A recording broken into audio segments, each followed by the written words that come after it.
تو پوچھا اما السلام علیکم، وعلیکم السلام، اما کیا بات ہے؟ تو اما کہنے لگی جاؤ دوڑو، تمہیں کیوں بتاؤں، دیہات کی سیدھی سادی بی بی، جاؤ بھاگ جاؤ۔ کہا نہیں اما مہربانی کرو اندر تو آنے دو۔ بڑی منت کے بعد اما مانی۔ عمر فاروق عام آدمی نہیں جس سے دنیا کامتی ہے۔ حضرت عمر اندر گئے، اما کیوں پریشان ہو؟ تو اما کہنے لگی تمہیں کیوں بتاؤں، میرا اپنا دکھ ہے، چل اما بتا دے تیری مہربانی۔ اما کہنے لگی میں ایک بیوہ ہوں، بے اولاد ہوں، کوئی میرا سہارا نہیں، مجھے عمر فاروق سے بڑی شکایت ہے، میرے اوپر 25 دینار کا قرضہ چڑھ گیا ہے اور 3 دن ہو گئے میں نے روٹی نہیں کھائی، اور عمر نے میری خبر نہیں لی۔ حضرت عمر کو پتہ چل گیا لوارث ہے، اس کا کوئی 2 4 10 ہزار ووٹ کوئی نہیں، یہ کوئی میکے سے 6 مربے نہیں لے کے آئی، ایک اکیلی تنے تنہا۔ اور بھائی جب اللہ کا خوف ہوتا ہے تو پھر انسان ان غریبوں کو بھی بناتا ہے، پھر ریڑی والے کی بھی اہمیت بڑھ جاتی ہے، پھر رکشے والے کی قدر بھی بڑھ جاتی ہے۔ حضرت عمر فاروق رضی اللہ تعالیٰ عنہ کہنے لگے اماں عمر سے شکوہ ہے؟ کہاں؟ جناب عمر کہتے ہیں میں نے ایک جملہ کہا تو اماں نے تو مجھے لاجواب کر دیا۔ میں نے کہا اماں عمر کو کیا پتا کہ تو بھوکی ہے اور مقروض ہے، اسے کیا خبر؟ تو اماں کہنے لگی کیا کہا تم نے؟ عمر کو خبر نہیں، اسے پتا نہیں؟ تو عمر سے کہو نا چھوڑ دے حکومت، اس کے حوالے کرے جو خبر رکھ سکتا ہے، کیوں بیٹھا ہے پھر؟ ہمارے حکمران کہتے ہیں ابھی میں صدمے میں ہوں، نکلوں گا تو بات کروں گا، نہ ادھر ادھر کی تو بات کر، یہ بتا کہ قافلہ کیوں لٹا، مجھے رہزنوں سے غرض نہیں، تیری رہبری کا سوال ہے، ہاں تجھے جواب دینا پڑے گا۔ حضرت سیدنا عمر فاروق رضی اللہ تعالیٰ عنہ سے اماں کہنے لگی نہیں خبر رکھ سکتا تو حکومت کیوں کرتا ہے، چھوڑتا کیوں نہیں؟ تو حضرت عمر کہتے ہیں میں کانپنے لگا، دوڑے گئے جناب عمر۔ میں نے کہا اس اماں کا 6000 ووٹ نہیں کہ اس کی قدر کی جائے، یہ اماں کوئی بہت آکسفورڈ یونیورسٹی کی ڈگری ہولڈر نہیں کہ اس کی بات مانے جائے، کہ لاوارث اور بیوہ بی بی۔ عمر دوڑے گئے، گھر سے اناج کا تھیلا کندھے پہ رکھا، 25 دینار بھی لیے، پکا پکایا کھانا بھی لیا۔ خادم کہنے لگا حضور مجھے دے دے میں اٹھا لیتا ہوں۔ تو حضرت عمر فرمانے لگے چل وعدہ کر قیامت کے دن بھی میرا بوجھ اٹھائے گا؟ کہنے لگا جی نہیں وہاں نہیں اٹھا سکتا۔ فرمایا پھر آج بھی نہ اٹھا، مجھے ہی اٹھانے دے، یہ میرا بوجھ ہے تو مجھے ہی۔ اماں کے سامنے 25 دینار بھی رکھے، پھر اماں کو حضرت فاروق اعظم نے 2 مہینے کا راشن بھی دیا، پھر پکا پکایا کھانا بھی دیا۔ معمولی آدمی کی بات نہیں کر رہا، 24 لاکھ مربع میل کا حکمران۔ حضرت عمر مدینے میں بیٹھ کے کبھی للکار دیں تو کیسر و کسریٰ کی ٹانگیں کانپے۔ جناب عمر فاروق رضی اللہ کھانا کھلا کے اماں چارپائی پہ تھی تو عمر نیچے بیٹھ گئے، کہنے لگے اماں چل عمر کو معاف کر دے، چل چل جانے دے، کوئی عرض نہیں، بیچارے کو پتہ نہیں چلا۔ تو اماں کہنے لگی تو نے پھر عمر کا ذکر چھیڑ دیا۔ بیٹے میرے گھاؤ بڑے گہرے ہیں، میرے زخم بڑے سخت ہیں، کلیجہ پھٹے تو تجھے دکھاؤں کتنی تکلیف میں ہوں، میں تو پکا ہوا پھل ہوں، کسی وقت بھی دنیا سے چلی جاؤں گی، میں نے عمر کو معاف نہیں کرنا۔ جب میں قبر میں جاؤں گی نا، نبی کریم علیہ السلام آئیں گے تو میں عمر کی شکایت کروں گی، میں کہوں گی حضور اس سے پوچھئے یا رسول اللہ بیوہ اور بوڑھی کا خیال ہی نہیں کیا؟ تو آپ کے غلام کہتے ہیں میں نے عمر کو کبھی اتنا روتے نہیں دیکھا جتنا آج روئے۔ کہنے لگے اماں عمر کو میں جانتا ہوں وہ کمزور ہے، یہ شکایت نہ لگانا، وہ کمزور ہے، مقابلہ نہیں کر سکے گا، یہ شکایت نہ لگانا، چل معاف کر دے۔ تو اماں کہنے لگی اچھا تو مجھے کچھ اچھا لگتا ہے، جا تیری خاطر عمر کو معاف کیا، تو پیارا لگا ہے جا معاف کیا، تیری خاطر معاف کیا، تیری خاطر عمر کو معاف کیا۔ حضرت عمر فاروق کہنے لگے مجھے لکھ کے دو، کون اتنے جتن کرتا، کون؟ کسی سے کہنا جا اپنی اماں کو منا لے، تو کہتے ہیں نہیں نہیں میری غلطی کوئی نہیں تو مناؤں کس بات پہ، ہمیں تو 20 دلیلیں آتی ہیں، جا ابا کے پیر پکڑ لے۔ پتہ ہے نبی پاک علیہ السلام نے فرمایا جس کا باپ راضی ہوگا اسی کا اللہ راضی ہوگا، اور جس کا باپ ناراض ہوگا وہ سارا دن وظیفے پڑھے، اس کا اللہ راضی۔ یہ ابو داؤد شریف کی حدیث ہے نا جی، بڑی مہربانی پیسے نہ لائیے گا، اب بات سنیں، وہ بھی میں سمیٹنے کی طرف آ رہا ہوں، ختم کر رہا ہوں، آپ میری بات پہ توجہ رکھیں۔ عزیز بھائی، نبی کریم صلی اللہ تعالیٰ علیہ وسلم نے جو اپنے غلاموں کی تربیت کی تو حضرت عمر فاروق کہنے لگے لکھ کے دو، لکھ دو۔ تو اماں کہنے لگی آپ لکھیں میں سائن کر دیتی ہوں۔ آپ لکھ دیں میں سائن کرتی ہوں۔ حضرت عمر نے لکھا فلاں بنت فلاں کو عمر سے شکایت تھی، پھر انہوں نے عمر کو معاف کر دیا۔ اماں سائن کرنے ہی لگی تھی، سائن کرنے ہی لگی تھی کہ مولا علی شیر خدا آ گئے، حضرت عبداللہ ابن مسعود آ گئے۔ اوہو عمر یہاں بیٹھے ہوئے ہو، میں سارے مدینے میں تلاش کر رہا تھا، یہاں بیٹھے ہو، وہ کچھ لوگ ملنے آئے، نکلو۔ اماں نے سنا کہ یہ عمر تھے تو اماں اٹھ کے کھڑی ہو گئی، آئے ہائے عمر تھے، آپ عمر تھے؟ تو جناب عمر کہنے لگے اماں تو نے جو کہا ٹھیک کہا، لیکن اپنے وعدے پہ قائم رہ، یہ ذرا سائن کر دے۔ اماں نے سائن کیے تو حضرت عمر فاروق فرمانے لگے علی آ گئے ہو تو بطور گواہ تم بھی دستخط کر دو، عبداللہ ابن مسعود تم بھی بطور گواہ دست۔ جب سائن ہوئے تو جناب عمر نے رکا لپیٹا اور مولا علی شیر خدا سے فرمانے لگے علی یہ رکھ لو، مجھے لگتا ہے میں تم سے پہلے دنیا سے جاؤں گا، اور جب میں پردہ کر جاؤں نا تو یہ رکا میرے کفن میں رکھ دینا۔ اگر حضور علیہ السلام نے پوچھا نا میری امت کے ساتھ کیا سلوک کر کے آئے ہو، تو رکا نکال کے کہوں گا یا رسول اللہ ایک بوڑھی ناراض تھی میں اسے بھی راضی کر کے آیا ہوں، حضور یہ میں راضی۔ بھائی جب تک ہم اللہ سے نہیں ڈرتے معاشرہ اصلاح پذیر نہیں ہو سکتا۔ حضرت عمر فاروق رضی اللہ تعالیٰ عنہ نا باہر والوں کا بھی بڑا سخت حساب کرتے تھے۔ بڑا ایک گورنر صاحب نے لباس بڑا شاندار پہننا شروع کر دیا تھا تو حضرت عمر نے اتروا کے نا تو انہیں ٹاٹ کا لباس پہنا کے تو اونٹ چرانے کی ڈیوٹی دے دی تھی، اتنا سخت احتساب کرتے۔ کسائی کی دکان پر بھی 1-2 گھنٹے کھڑے ہوتے تھے، جو آدمی مسلسل 2 دن گوشت خریدتا تھا نا فرماتے تھے اس کا ٹیکس بڑھا دو، لوگوں کو دال نہیں مل رہی اور یہ روز گوشت کھاتا ہے۔ حضرت فاروق اعظم اس کو جزیہ کہا جاتا تھا یا کچھ اور معاملات ہوتے تو بڑھا دیتے تھے۔ مسلسل جو 2 دن آدمی گوشت کھاتا تھا فرماتے تھے مدینے میں غربت ہے، اگر یہ والا نظام تم کرو گے تو غریب لوگ کس کی طرف دیکھیں گے۔ لیکن اس سے زیادہ بڑھ کر جو ان کی زندگی کا معیار اور سٹیٹس تھا وہ یہ تھا کہ اپنے گھر کا خاص خیال رکھتے، خاص توجہ کرتے۔ ملک شام سے اور ایران سے کچھ لوگ آپ کی خدمت میں آئے تو وہاں سے کچھ کنیزیں بھی آئیں، ان کے بادشاہ پیغام لے کے۔ شاہ ایران کی کنیز کو ملکہ نے کہا کہ نا حضرت عمر کی زوجہ کو دیکھ کے آنا ذرا کس طرح کی۔ ہمارے ملک میں کیا کہتے ہیں خاتون اول، جی خاتون، باقی سارے دووں میں خاتون اول، ذرا خاتون اول کو دیکھ کے آنا۔ تو وہ جب آئی نا گھر میں ملنے تو کہا کہ مجھے میری ملکہ نے کہا تھا کہ عمر کی زوجہ سے اہلیہ سے ملاقات کر کے آنا، تو حضرت عمر کی اہلیہ نے نا ایک جوڑا کپڑوں کا دے دیا ملکہ کے لیے اور ایک خوشبو کی شیشی دے دی۔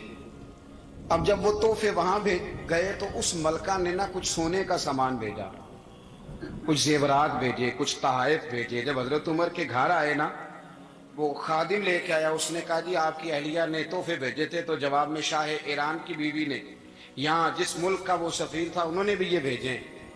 تو حضرت عمر فاروق نا وہ تحفے لے کے گھر گئے تو جا کے کہنے لگے اپنی اہلیہ سے یہ تو کب سے تحفے تحائف بھیجنے لگ گئی ہے، یہ کب سے نظام شروع ہو گیا؟ تو کہ حضور تحفہ دینا لینا تو ٹھیک ہے، سنت ہے، محبت بڑھتی ہے، تو یہ کوئی قباحت نہیں، اور میں نے اپنی ذاتی استعمال کے لیے جو چیزیں رکھی تھی وہ میں نے دی ہیں۔ تو حضرت عمر فاروق رضی اللہ تعالیٰ عنہ فرمانے لگے ہم نے کسی ملک کے ساتھ اور اس کے بادشاہ کے ساتھ ذاتی تعلق نہیں بنانا، تعلق جو بھی بنے گا رسول اللہ کے دین کی برکت سے بنے گا، ذاتی رشتے نہیں ہم نے قائم کرنے۔ ذاتی آپ کے ملک کی جو ایئر لائن جس کا ہر سال خسارے کا ڈنڈورا پیٹا جاتا ہے نا، وہ ہمارے بادشاہ صاحب اور صدر صاحب اگر غیر ملکیوں کو گھوڑا کبھی بھیجنا ہو نا، گھوڑا تو پورا ایک جہاز گھوڑا لے کے تحفے میں جاتا ہے، پورا جہاز غریب قوم کا یہ سرمایہ، اور قوم بڑی بادشاہ ہے لائنوں میں لا کے ووٹ دیتی ہے۔ 2 کام ہمیشہ لائن میں لا کے کرنے، ایک بل لائن میں لا کے جمع کرانا ہے اور ایک ووٹ لائن میں لگ کے، تاکہ پھر پورے 5 سال لائن میں ہی لگے رہیں۔ مرضی سے آپ ووٹ دینا پر جو بات درست ہے اس کو سنو۔ حضرت عمر فاروق رضی اللہ تعالیٰ عنہ نے اپنی اہلیہ سے پوچھا کتنے کا تھا وہ تیرا جوڑا اور خوشبو کی شیشی؟ جو لگا 3 دینار کی۔ فرمایا یہ 3 دینار تیرے اور باقی جو تحفے آئے ہیں وہ تو خود کہہ، چونکہ اس نے تیرے نام بھیجے ہیں، تو کہہ کہ میں مال غنیمت میں دیتی ہوں، تو کہہ میں مسلمانوں کو کہہ۔ تو زوجہ ہنس پڑی، کہنے لگی میں نام بھی کہوں تو مجھے کہنا تو پڑے گا ہی، کہنا تو میں نے ہے ہی، جو کہ سامنے عمر فاروق ہیں لہذا فرمایا کہہ دیتی ہوں میں نے دیا خزانے کو، حضرت عمر نے جمع کرا لیا۔ میں یہ کیا بات ہے، میرے گھر والے جو مرضی کریں، ان کا معیار زندگی جس طرح کا مرضی ہو۔ اور حضرت عمر ایک جملہ کہا کرتے تھے، اللہ کرے کہ یہ باتیں اس دور حاضر میں ہماری سمجھ میں آئیں۔ حضرت عمر فاروق رضی اللہ تعالیٰ عنہ اپنے بچوں کو فرمایا کرتے تھے کہ بہت آدمی کو بھوک لگی ہو نا، اور پھر اس کی پسند کا کھانا پکا ہو تو اتنے شوق سے وہ اس کھانے کو دیکھتا ہے نا، فرمایا اس طرح پوری قوم اپنے بادشاہوں کے خاندان کو دیکھتی ہے، اس تیزی کے ساتھ دیکھتے ہیں کہ ان کے گھر میں کیا ہو رہا ہے، ان کا معیار زندگی کیا ہے، ان کا سٹیٹس کیا ہے۔ سیدنا فاروق اعظم رضی اللہ تعالی عنہ نے اپنے گھر کے اندر اپنے بچوں، آپ کے بچے دونوں کاروبار کے لیے مصر گئے تو وہاں کے گورنر صاحب نے لوگوں سے، ایک بہت بڑا قافلہ گیا مدینے سے مصر تجارت کے لیے، جاتے ہیں نا آج بھی قافلے کئی ملکوں میں، تو یہ گئے تجارت کے لیے، تو حضرت عبداللہ ابن عمر، حضرت عبید اللہ ابن عمر، حضرت عمر کے دونوں بیٹے گئے۔ جناب عمر فاروق کے بچے جب وہاں پہنچے تو مصر کے گورنر نے نا لوگوں کو تعارف کرایا کہ یہ عمر فاروق کے بیٹے ہیں، یہ حضرت یہ چودھری کے بیٹے کو کون بتاتا ہے کہ تو چودھری کا بیٹا ہے؟ باہر والے بتاتے ہیں، گھر والے جی، اور سیٹھ صاحب کے بیٹے کو کون بتاتا ہے کہ تو سیٹھ صاحب کا بیٹا ہے؟ اور مالک کو کون بتاتا ہے کہ تو مالک کا بیٹا ہے اور یہ کرایہ دار ہے؟ یہ کون بتاتا ہے؟ یہ سوچ ہم دیتے ہیں بچوں کو، چودھری اور کمی کی سوچ، امیر اور غریب کی سوچ، مالک اور کرایہ دار کی سوچ، گھر کے مالک کی اور کام کرنے والے کی سوچ، یہ ہم دیتے ہیں۔ یاد رکھنا یہ ہم دیتے ہیں، یہ ہمارا مزاج ہے، یہ باہر سے نہیں آتی۔ تو کوئی شہزادہ ہے، تو سیٹھ ہے، تو نواب ہے، یہ سوچ باہر سے نہیں آتی، یہ اماں سوچ دیتی ہے، اماں، یہ ابا سوچ دیتا ہے۔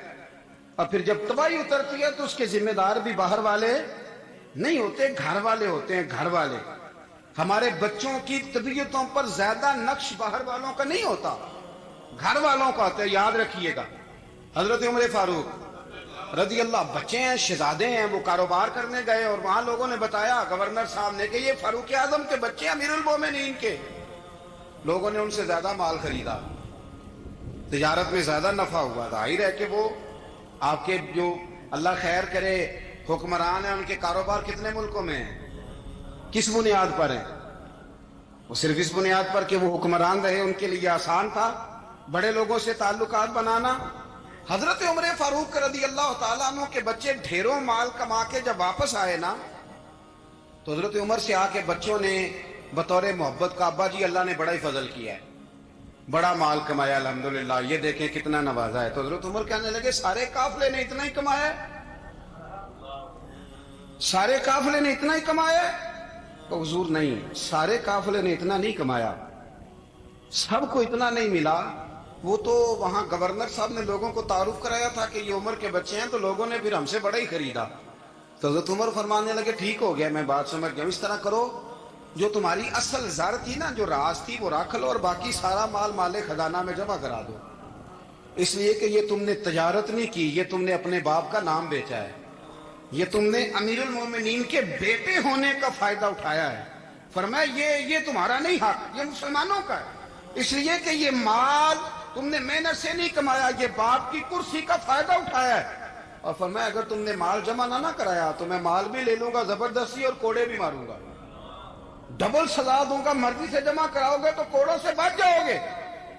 بڑے بیٹے نے تو جمع کرا دیا، تو چھوٹا تھوڑا پریشان ہوا، تو حضرت عبداللہ ابن عمر چھوٹے کا ماتھا چوم کے کہنے لگے بیٹے چپ کر کے جمع کرا، یہاں بھی فخر کر کے ہم عمر کے بیٹے ہیں، اور قیامت میں بھی فخر کریں گے کہ ہم فاروق اعظم کے بیٹے ہیں، یہاں بھی ناز کریں گے اور وہاں بھی ناز کریں گے کہ عمر کے بچے ہیں۔ ہمارے باپ نے خود بھی حلال ہی کھایا ہے، اور جب ہماری کمانے کی باری آئی ہے تو ہمیں حکم بھی حلال کھانے کا دیا۔ بھائی ہمارا مزاج نہیں، بچہ جب لے کے آتا ہے 2 لاکھ روپیہ تو کبھی پوچھے کہاں سے آیا ہے؟ جب وہ پہلے دن غلط دوستوں کے پاس جا کے بیٹھتا ہے تو کبھی نکالا ہے گھر سے اسے؟ یہ بہت سارے خمیازے ہمیں اس لیے بھگتنے پڑتے ہیں کہ ہم ابتدا میں سوراخ بند نہیں کرتے. جب اس میں شگاف پڑ جاتا ہے, سیلاب آتا ہے, تو ہمیں ہوش آتی ہے. حضرت عمر نے اپنے گھر میں نگرانی رکھی, کڑی نگرانی. زیادہ نماز گھر میں پڑھتے تھے حضرت عمر, نفلی نمازیں زیادہ کیوں بلا؟ بھائی یاد رکھیں کہ آپ نے اگر سجدہ کرنا ہے تو بچہ لیٹ جائے گا, وہ اسے پتا کو نہیں سجدہ کیا ہے. لیکن جب گھر میں کبھی قرآن ابا جی کھول نہیں نا, جب ابا جی کا موڈ بن جائے نا لیکچر دینے کا, وہ گھر میں شروع ہو جاتے ہیں, کہتے ہیں آپ لوگ نماز نہیں پڑھتے اس لیے میرے کاروبار میں برکت کوئی نہیں. تم سویرے قرآن پاک نہیں کھولتے تو میں تباہ ہو گیا. تو میاں آپ نے کب گھر میں قرآن پاک کھولا تھا؟ آپ نے کب نماز پڑھی؟ آپ نے کب گھر کے اندر اللہ رسول کا ذکر کیا تھا؟ آپ نے کب حدیث چھیڑی؟ آپ نے بھی تو گھر کے اندر جب بھی آپ آئے ہیں تو آپ نے وہی کچھ کیا جو دنیا دار کرتے ہیں. آپ بھی تو اپنا موبائل لے کے اللہ کونے میں بیٹھ گئے. آپ نے بھی تو کہا ہے کہ اب تمہارے چینل ختم, اب میری مرضی والا چلے گا. تو جو آپ نے کیا ہے بچے بھی وہی کام کریں گے. آپ نے بھی گپ شپ لگائی ہے تو وہ بھی لگا رہے ہیں. یہ سمجھ لیں, جو کام آپ کریں گے آپ اپنے بچوں کی سیرت میں اس کا جلوہ دیکھ لیں گے.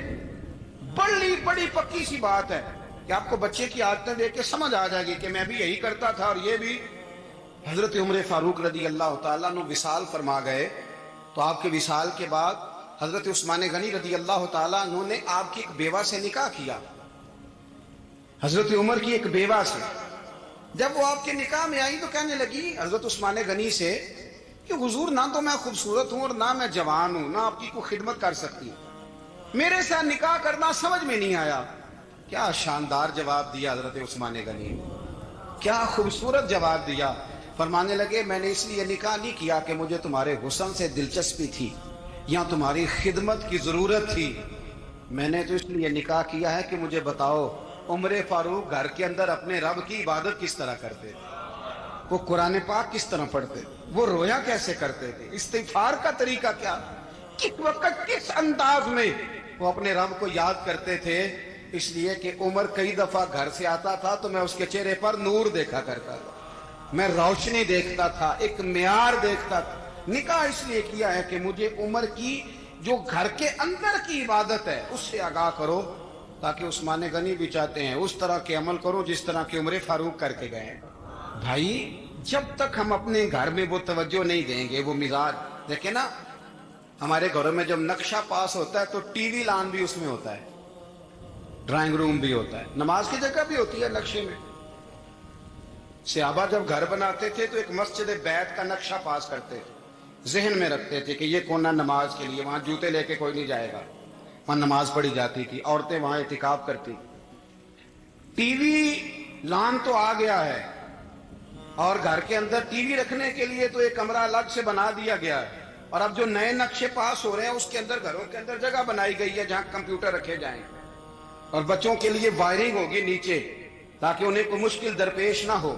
یہ ساری چیزیں ہم نے نہانے کے لیے گھروں کے اندر اتنے بڑے واش روم بنائے ہیں کہ لگتا یہ ہے کہ سوائے نہانے کے اور کام ہی نہیں کوئی گھر میں ہوگا.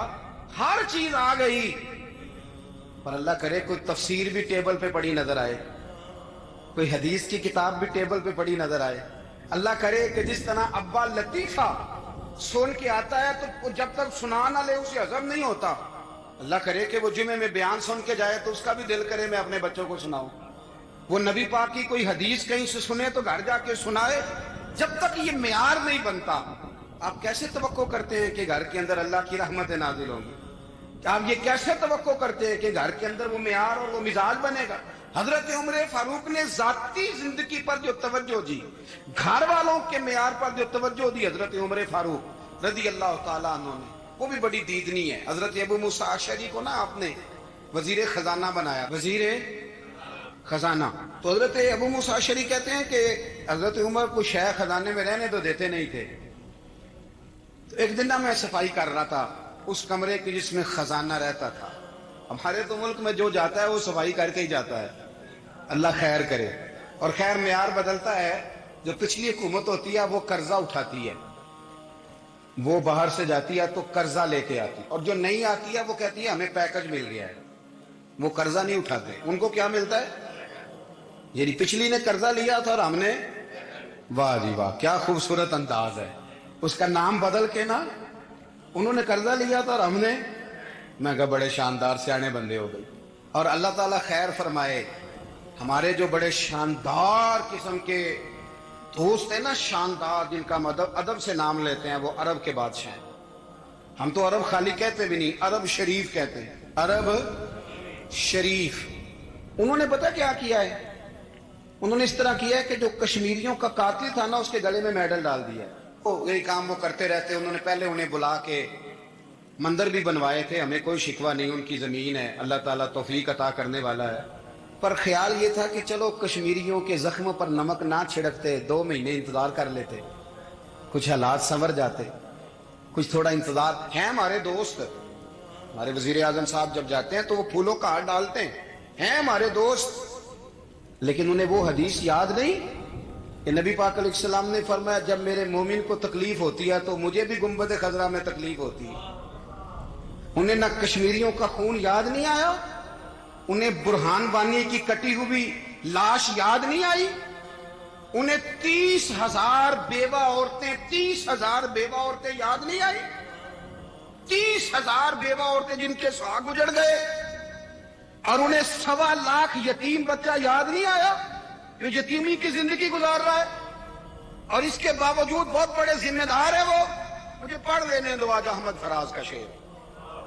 وہ ہمارے مکتب کوئی ایسا نہیں کہ وہ مولوی تھا، وہ غیر جانبدار تھا، پر مجھے آج پڑھ لینے دو اس کا شعر. ایک کلیجے کا درد ہے، پڑھ لینے دو. اس نے کہا تھا کہ پڑھتا ہوں تو کہتی ہے یہ خالق کی کتاب ہے، مثل یہودی یہ سعودی بھی عذاب. اس قوم کے بارے میں کیا لکھوں فراز، کعبے کی کمائی سے جو پیتے ہیں شراب، کعبے کی کمائی سے جو پیتے ہیں شراب. اس قوم کے بارے میں کیا لکھوں فراز، کہ کعبے کی کمائی سے جو پیتے ہیں شراب. میں خیال نہیں آیا تمہارا صرف دین یہ ہے کہ قبریں گرا دو، مزارات گرا دو، فقط یہ دین ہے؟ کوئی نبی پاک کے روزے کی طرف منہ کرے تو اسے مشرک کہو، یہ دین ہے؟ کس کا نام مذہب رکھا ہے تم نے؟ مذہب تو اس کا نام ہے کہ جو رسول اللہ کا نام لینے والا ہے وہ ہمارا یار ہے، اور جو نبی پاک کا نام لینے والا نہیں، ہمارا اس سے کوئی تعلق ہے. یہ دین ہے. حضرت عمر فاروق کی سیرت سنا رہا ہوں، حضرت عمر کی. حضرت ابو موسیٰ اشعری نے ایک عیسائی کو منشی رکھا تھا، اکاؤنٹ آفیسر حضرت ابو موسیٰ اشعری نے. تو حضرت عمر فاروق بول پڑے، کہنے لگے تمہیں مسلمان کوئی نہیں ملا تھا؟ کلمہ گو نہیں تمہیں نظر آئے؟ کشمیریوں کی لاشیں نظر نہیں آتی؟ ان کا خون بہ رہا ہے، تباہی اتر رہی ہے، اور تم قاتل کو گولڈ میڈل پہنا رہے ہو. اور یاد رکھنا، جب مسلمانوں کی بچیاں روندی جاتی ہوں نا تو پھر اسلام امن کا درس نہیں دیتا، پھر اسلام جہاد کی بات کرتا ہے. پھر اسلام جہاد کی بات کرتا ہے، جہاد کی. وہ قومیں غیرت مند نہیں ہوتی کہ جن کے گھروں میں آگ لگی ہو اور وہ غیروں کو ہار پہناتی پھرے. اللہ کا کچھ خوف کرو. زندگی مختصر ہے. دبئی میں کتنے رہے اور کتنے چلے گئے. خدا را کچھ خدا تم سے اچھے تو وہ نیو یارک کے رائٹر ہیں جو کم از کم اپنے کالموں میں کشمیر کی بات کرتے ہیں. تم سے اچھا برطانیہ کا وہ شخص ہے جو کم از کم BBC لندن پہ رپورٹ جاری کرتا ہے تو کہتا ہے کشمیر پہ ظلم ہو رہا ہے. تم سے تو وہ اچھے رہ گئے. تم نے بات کرنا تو دور کی بات، تم نے دشمنوں کے گلے میں ہار پہنانے شروع کر دیے. کل جب پوچھیں گے بلا کے تم کو اپنے سامنے، کیا جواب جرم دو گے تم خدا کے سامنے؟ بڑی تکلیف ہوئی، بڑی تکلیف ہوئی. وہ نا منصور حلاج کو پھانسی دی جا رہی تھی، حضرت جنید بغدادی بھی آ کے دیکھنے لگے. تو منصور حلاج کہنے لگے بابا سارا زمانہ دیکھے پر تو نہ دیکھ. سارا زمانہ تماشا دیکھے انہیں تو پتہ کوئی نہیں نا، تو نہ دیکھ. عرب شریف والو، ٹرمپ اسے انعام دیتا تو تکلیف کوئی نہیں تھی، ملکہ وکٹوریا اسے انعام دیتی تو تکلیف کوئی نہیں تھی، پر تم تو نہ ایسا کرتے. تم تو اپنے تھے، تم تو کلمہ گو تھے، تم تو یہ ظلم نہ کرتے، تم تو یہ حرکت نہ کرتے. میں کہتا ہوں ٹھہر ہی جاتے. جانا نہیں دنیا سے، اللہ کے حضور حاضر نہیں ہونا. جب رسول اللہ قبر میں آئیں گے تو کیا جواب دو گے؟ خدا را حضور نے فرمایا تھا گناہ روک نہیں سکتے تو دل میں ہی برا جان لو. ذالک اضعف الایمان، یہ کمزور ایمان ہے. کم از کم اتنی حد تک تو آ جاؤ، دشمن سے گلے تو نہ ملو. خدا را سمجھے ہمارا پہلا تعارف یہ ہے کہ ہم رسول اللہ کے غلام ہیں. اقبال نے کہا تھا وطن کا بت نہ بنانا، وطن کو بت نہ بنانا. اقبال کہنے لگے ان تازہ خداؤں میں بڑا سب سے وطن ہے، جو پیرہن اس کا ہے وہ مذہب کا کفن ہے.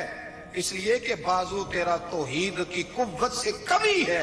اسلام تیرا دیس ہے, اسلام تیرا دیس ہے. کیونکہ تو مصطفی ہے, تو نبی پاک والا ہے, مصطفیٰ والا. اسلام تیرا دیس ہے, تو مصطفی ہے. امریکہ میں جو مسلمان رہتا ہے ہمارا بھائی ہے, اور پاکستان میں جو مرزائی رہتا ہے اس سے ہمارا کوئی تعلق نہیں ہے. حضرت عثمان غنی نے اپنے چچا کے بیٹے سے کہا تھا کہ تو کلمہ نہیں پڑھتا تو تیرا میرا رشتہ کوئی نہیں. بلال حبش سے آیا ہے پر میرے نبی کا غلام ہے تو سگے بھائیوں سے بھی آگے ہے. ہزاروں قومیں وجود میں آئیں دہر میں خشک و تر کے رشتے سے, پر ہم نے بنیاد دوستی رکھی یاد خیر البشر کے رشتے سے. اپنی ملت پر قیاس اقوام مغرب سے نہ کر, خاص ہے ترکیب میں قوم رسول ہاشم. کچھ خیال کرے, پہلا تعارف دین ہے, اگر دین نہیں تو پھر کسی وطن کی کوئی ضرورت. اس لیے کہ پاکستان کا تصور اقبال نے پیش کیا نا, تو اقبال کہنے لگے ان تازہ خداؤں میں بڑا سب سے وطن ہے جس کو تم بت بنا کے پوجتے ہو. ہمارا وطن تو ہمیں جان سے زیادہ پیارا ہے, پر پہلے پاکستان نہیں, پہلے اسلام. پہلے اسلام تیرا دیس ہے, تو مصطفی ہے. تو آمدام برسر مطلب حضرت عمر فاروق رضی اللہ تعالی عنہ. حضرت سیدنا ابو موسیٰ اشعری کہتے ہیں کہ میں نے نا صفائی کی, مال غنیمت کی میں نے صفائی کی, تو ایک دینار مجھے نا کہیں پڑا ہوا مل گیا. تو فرماتے ہمیں اجازت ہوتی تھی کہ ایک آدھ دینار ہم اپنی مرضی سے کہیں خرچ کر. تو حضرت عمر کے بیٹا گزر رہا تھا, تو حضرت ابو موسیٰ اشعری کہتے ہیں میں نے صفائی کی تو ایک دینار نکلا, تو میں نے وہ ایک دینار نا حضرت عمر کے بیٹے کو دے دیا. میں نے کہا لو بیٹا اپنے چچا کی طرف سے تحفہ. اور گھر جا کے انہوں نے حضرت عمر کو بتایا کہ چچا نے پیسے دیے ہیں. چھوٹے بچے تھے. حضرت عمر نے حضرت ابو موسیٰ اشعری کو بلا لیا اور بلا کے فرمانے لگے میں تو تمہیں اپنا دوست جانتا تھا اور تم نے میری اولاد کو ہی دنیا دار بنانا شروع کر دیا, میرے بچوں کو ہی تم نے دنیا دار پیسوں پہ لگانا شروع کر دیا, میں تو تمہیں یار سمجھتا تھا. فرمایا تمہیں چاہیے تھا میرے بیٹے کو نصیحت کرتے کہ بیٹا پیسوں سے رب راضی نہیں ہوتا, اس کی رضا والے کام کیے جائیں تو رب راضی ہوتا ہے. اور فرمایا تمہیں کوئی اور گھر نہیں ملا تھا تباہ کرنے کے لیے, میرا ہی گھر ملا تھا, اٹھاؤ اپنا دینار اور خبردار آج کے بعد میرے بچوں کے ساتھ یہ والی نیکی نہ کرنا.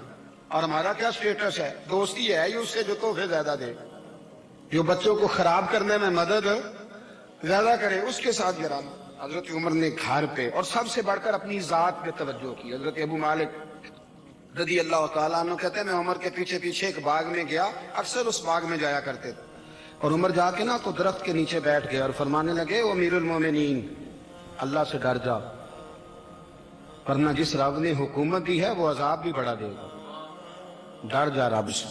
کبھی ساری زندگی حضرت عمر نے اپنا کوئی تعارف نہیں کرایا, کبھی نہیں. ایک بندے نے آپ کے سامنے تعریف کر دی آپ کی تو فرمانے لگے تو خود بھی ہلاک ہوا اور مجھے بھی ہلاک کر دیے, کیا ضرورت پڑی ہے میری تعریفیں کرنے کی, کتنی دیر میری تعریف میں لگائی. اللہ کا ذکر کرتا رب تجھے ثواب دیتا, حضور پہ درود پڑھتا تو رب تیرے اوپر رحمتیں نازل کرتا. کس چکر میں ہے؟ آج جتنا اچھی کوئی خوشامد کرے اتنی اچھی وزارت ملتی ہے, جتنی اچھی اس کو جو ہے وہ چاپلوسی کرنی ہے درجہ بھی اسے اتنا ہی اچھا ملتا ہے. حضرت عمر فاروق رضی اللہ تعالیٰ عنہ آپ کے بیٹے کہتے ہیں, صاحب فتوح الشام نے لکھا ہے, آپ کے صاحبزادے کہتے ہیں میں نکلا تو میرے ابا جی نا اپنی پشت پر مشکیزہ رکھ کے کنویں سے پانی بھر کے آ رہے. میں دوڑ کے آگے گیا, میں نے کہا ابا جی مجھے دے دے. فرمانے لگے بیٹا تیرا کیا خیال ہے, کوئی اور نہیں تھا مشکیزہ بھر کے لانے کے لیے, تیرا کیا خیال ہے؟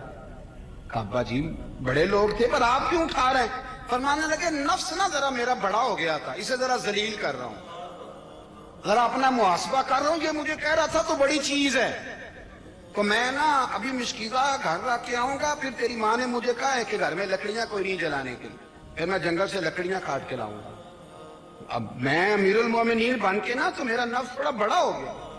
اب یقین کریں ہمارا ہاضمہ خراب ہو جاتا ہے جب تک ہمارا تعارف صحیح نہ ہو, ہمارا تعارف ٹھیک نہ ہو. میں یہ ہوتا ہوں, میں وہ ہوتا ہوں, چھوڑ مٹی دیں مٹی رہنا ہی, مٹی دیں مٹی رہنا ہی.